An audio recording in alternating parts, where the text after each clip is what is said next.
David Pastrnak returned with 3 assists, but the real story is the bottom 6 character guys. Fraser, Minten, Marco Kastelic, who scored 2 goals each to secure a win over the St. Louis Blues.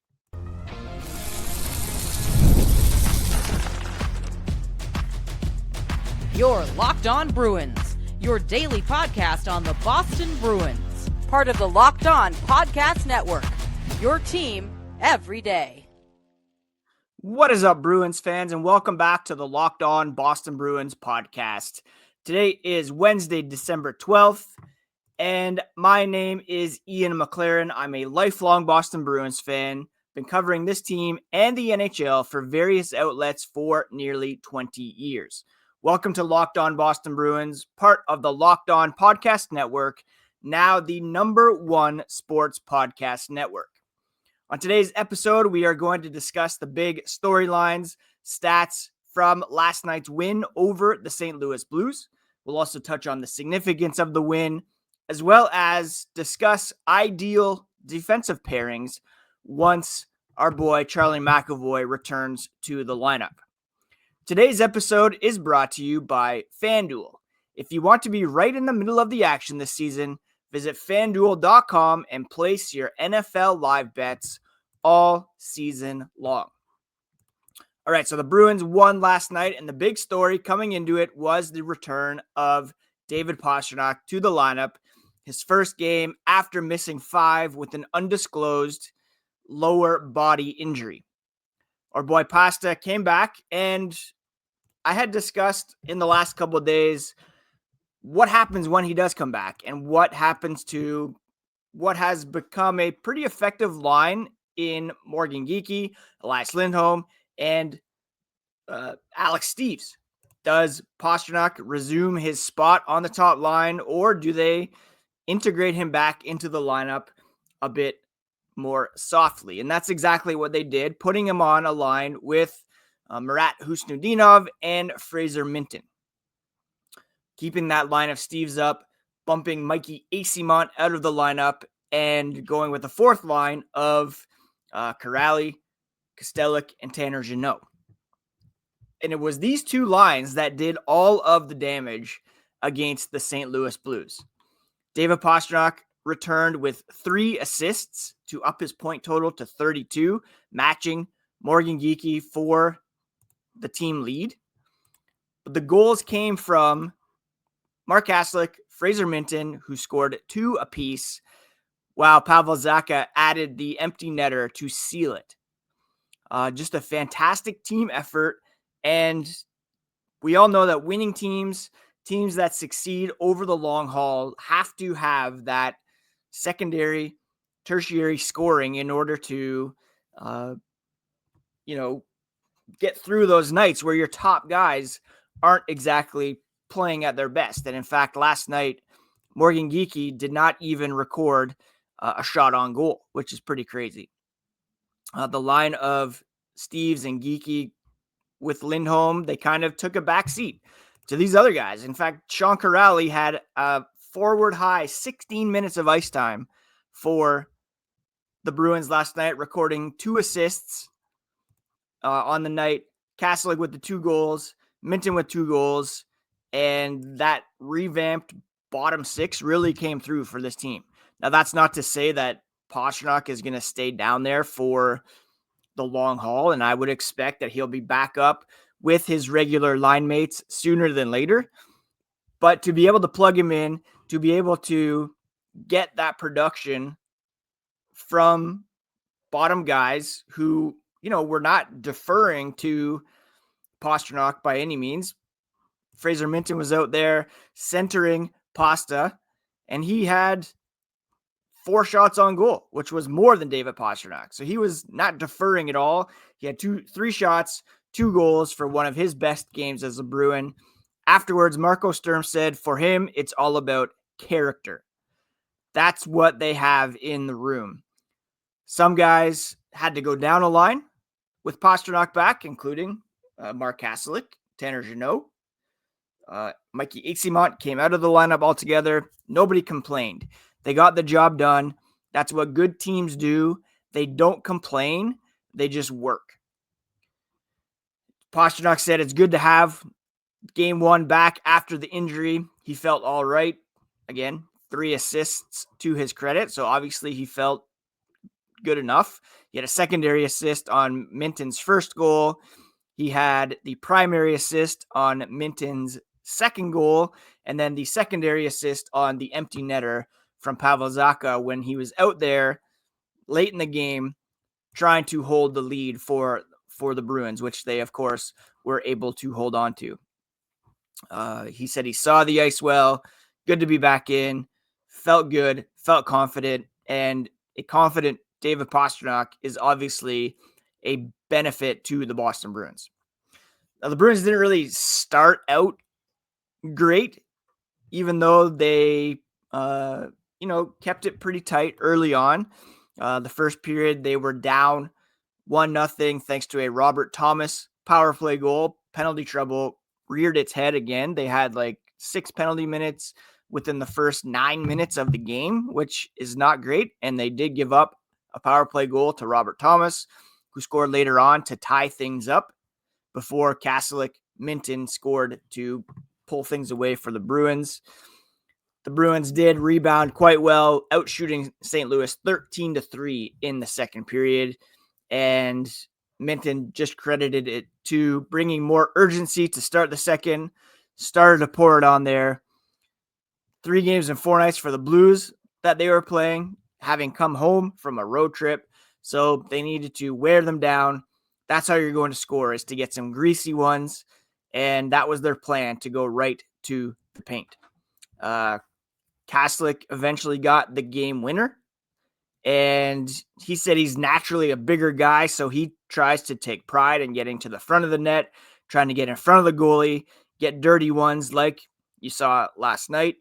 Just trying to always improve in that area. Whole line has the ability to go to the net, and it's fun to play that way.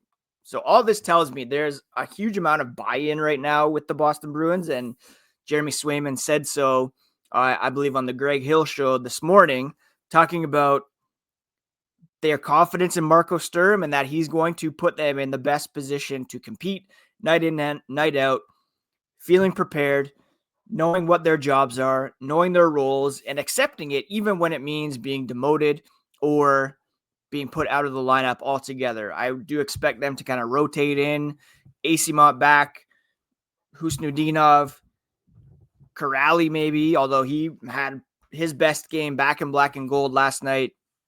Minten, it was his first multi-goal NHL game.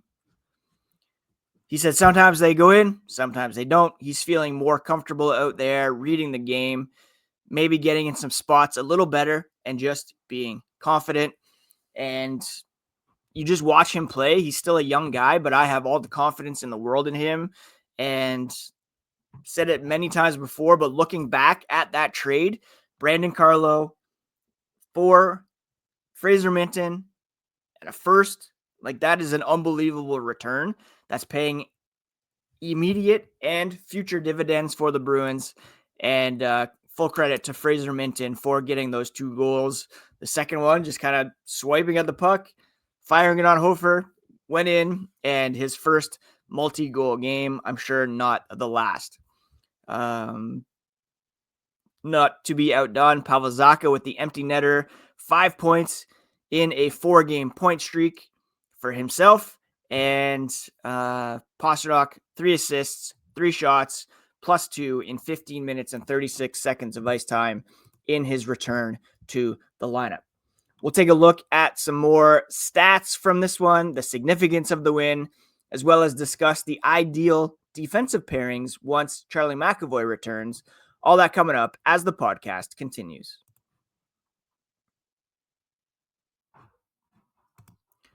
The holidays are amazing, but they can also get overwhelming fast. Travel, gifts, parties, year-end expenses. It's really easy to lose track of your money this time of year, and that's exactly why Monarch has become such a game changer. If you want to keep your finances under control this holiday season, you need to be using Monarch. Rated Wall Street Journal's best budgeting app of 2025, Monarch is the all-in-one personal finance tool that brings your entire financial life together in one clean, simple dashboard. great for couples, shared dashboards, shared goals, and fewer "wait, how much did we spend" conversations. Don't let financial opportunities slip through the cracks. Use code LOCKEDONNHL at monarch.com in your browser for half off your first year.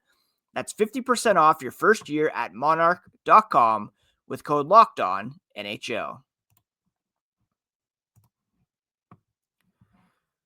Thank you so much again for making Locked On Boston Bruins your first listen every day. And thank you for making Locked On the #1 sports podcast network. You're already living your team every day. Now take it up a level and go ad-free. Join the Everydayer Club today and get Locked On Boston Bruins with no interruptions, members-only Discord access, and more. All for just $5 a month or $50 a year. Just go to lockedonbruins.supercast.com, and you can also check the link in the show notes to learn more. So the Bruins, 5-2 win over the St. Louis Blues last night, a rare game in which they outshot the opposition, 31-26. The Bruins went 0 for 2 on the power play. St. Louis went 1 for 2, and the Bruins were able to come out with the second 5-2 win over the Blues in less than a week. They beat Jim Montgomery's Blues on December 4th, 5-2, come back with a strong effort in this one, 5-2, and the Bruins are quietly putting together a pretty good season. 31 games played, 18-13, 5 games over 500 for the first time this season.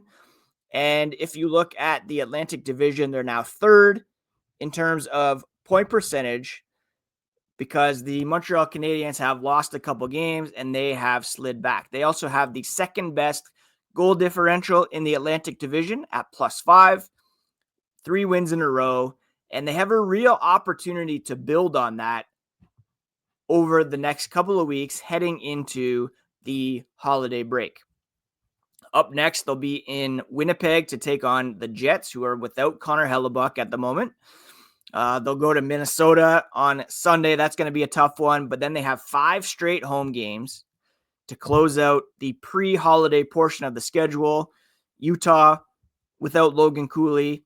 The Oilers, they are getting more on track right now. But, of course, their goaltending is leaky and beatable. The Canucks already in sell mode. The Senators struggling a bit. They've lost 3 in a row. And then the Bruins will play the Montreal Canadiens on the 23rd. And they, too, have lost a couple games in a row. So these are like the Bruins could, including last night's game, over the final 8, could conceivably go at least 5-3, perhaps even 6-2. Which would put them at around 23-15 to bump their record up before the end of the holiday break. So that's pretty tremendous growth and a real opportunity here for the Bruins to improve their standing in the Eastern Conference before the break. Now, there are still some concerns 5-on-5 in terms of shot attempts, shots for, scoring chances, high danger chances. For a full breakdown of that, go check out yesterday's podcast because I laid out the whole picture, how things are going 5-on-5 lately for the Bruins. It's not exactly pretty or awe-inspiring or even confidence generating, but full team effort. Jeremy Swayman making 24 saves on 26 shots last night for a .923 save percentage. His season mark is now up to .913, which is above his career average that, yes, did take a hit last season with that abysmal record and save percentage, but they're getting contributions up and down the lineup. I mentioned Pastrnak, Geeky tied for the team lead in scoring with 32 points apiece. Pastrnak does have the 5 fewer games that he missed due to injury, but don't forget last year you had that huge gap between Pastrnak, your leading scorer, and Brad Marchand at the time, who was the second leading scorer, and then Geekie eventually, once Marchand was gone. There was like a 50-point gap there. It's not tracking to be that big this season. And then you're getting some contributions from Pavel Zacha, having a pretty good year so far, 22 points in 30 games. Elias Lindholm, who's got 18 points in 21 games. Charlie McAvoy had 14 assists before his injury. He was on track for a career year offensively without having yet scored a goal. Victor Arvidsson, Casey Middlestat have turned it on after slow starts. Tanner Jeannot, Mark Kastelic, Fraser Minten, all with double-digit point totals. And on the blue line, you have Nikita Zadorov chipping in 10 points, Mason Lohrei with 12 points, Sean Kuraly with the 2 points last night. Like, you're getting contributions up and down the lineup, and that's what it takes to succeed in today's NHL. You can have a top-loaded team that just blows everybody away, or you have a couple star players. You could argue the Bruins have 3 cornerstone players, maybe 4 at the moment, if you include Geekie. In terms of like elite players consistently, it's David Pastrnak, but Jeremy Swayman's moving back up the ranks in terms of the goalie conversation. You can't deny Morgan Geekie's goal scoring ability this season and how he ranks second in the NHL, behind only Nathan MacKinnon right now, 24 goals. McKinnon has Geekie with 22. Nobody else has 20. Jason Robertson, Bo Horvat tied for 19. And you would expect Pastrnak to get up there at some point as well. When you look at save percentage right now,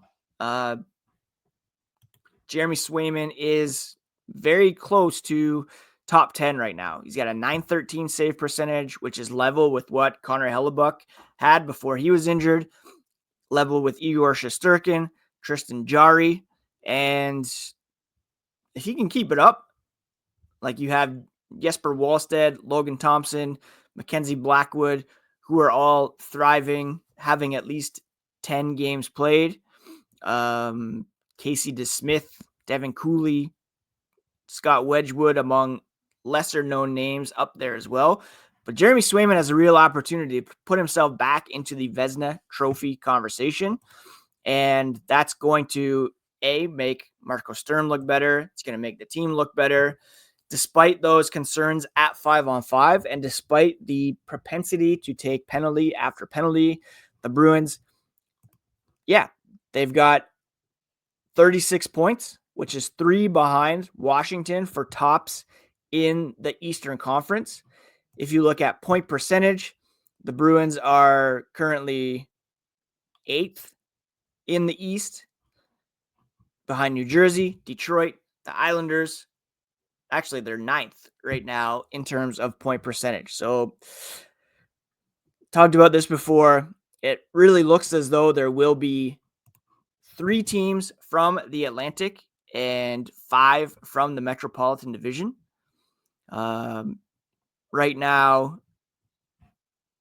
the 2 wildcard teams both have 625 point percentages, which puts them top 4 in the East. That shows you how tight things are in the Metro in the East.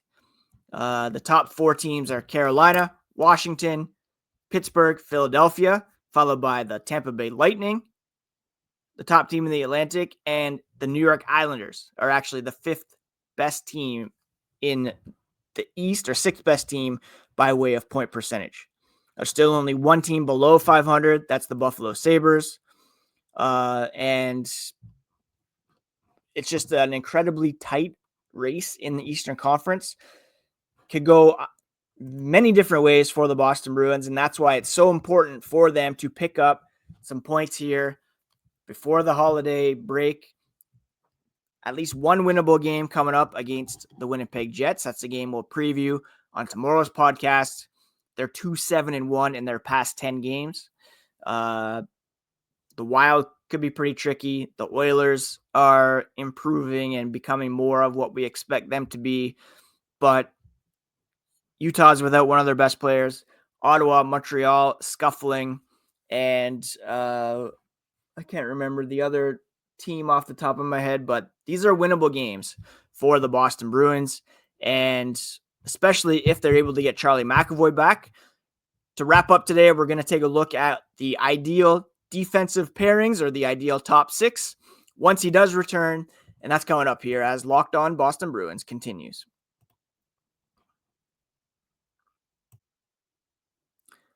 NFL Sundays move very fast. One big play, and suddenly everything feels different. That's what makes live betting with FanDuel so exciting. You're not just watching the game, you're reacting to it in real time. With FanDuel, you can place bets as the action unfolds. Every drive, every momentum swing, every highlight moment. Live betting is best when the games start to shift. Receiver gets hot, a defense tightens up, or the momentum flips after a turnover. FanDuel lets you jump into the moment with live spreads, player prop updates, and you can bet next touchdown scores, drive results, totals, and more. Keeps you locked into every snap, every drive, every possibility. So if you want to be right in the middle of the action this season, visit FanDuel.com and place your NFL live bets all season long. That's FanDuel, where the game moves fast, and so can you. So the Bruins got David Pastrnak back last night, and the next big fish to return from injury is, of course, Charlie McAvoy. And it got me thinking about who should come out of the lineup once he returns. Obviously, Hampus Lindholm, Nikita Zadorov, Mason Lohrei, likely not coming out of the lineup. You have also Andrew Peeke. You have Jonathan Aspero, Victor Soderstrom, who's been filling in. It got me thinking, like, what actually is the situation with these guys and who should come out? It was kind of surprising to me because the Bruins player who's been on the ice most for goals against at 5-on-5 is Hampus Lindholm. But he has been playing a much heavier defensive role and has, I believe, the second highest amount of defensive zone starts for the Bruins. Andrew Peeke, Nikita Zadorov tied with 83 defensive zone starts apiece, meaning there's a new shift, a face-off in the defensive zone. Those guys are out there.